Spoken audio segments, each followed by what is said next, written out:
هي بتمن طاجن من المشتري من بره، بس هنعمل 4 وكمان بالحلو.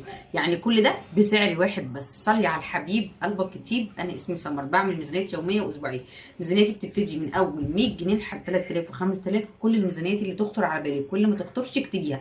بعمل ميزانيات يوميه واسبوعيه. هتعملي بقى يا سموره، هعمل كل خير. بصي يا ست الكل، اول حاجه فاكرين طبق الدبابيس اللي انا كنت جايباه؟ كانوا 4 دبابيس زي دول اهو. كنت جايباه بحاجه و80 جنيه.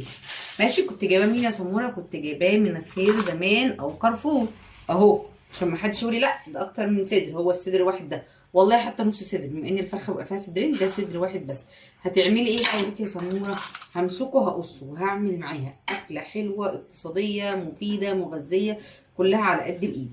ده بالنسبه لاول جزء للفراخ. انا هوريك هقصه ازاي، عشان ازاي بخلي الكميه ترمي معايا وانتوا في الاخر ما بتصدقوش.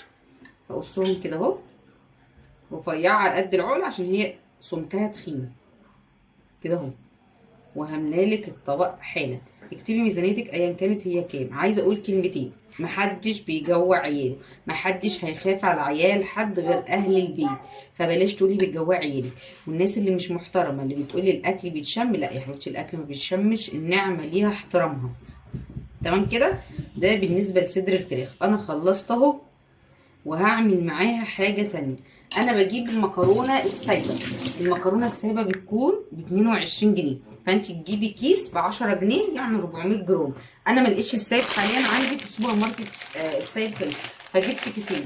الكيسين دول انا جايبهم ب26 جنيه. انا في الطبيعي بعمل الكيس ب15 جنيه، يعني كنت هوفر 10 جنيه. فهنحسب على السايب مش هنحسب على المغلف. يعني 15 جنيه مكرونة. الصدر ده مش عارفة يعمل له 20 جنيه.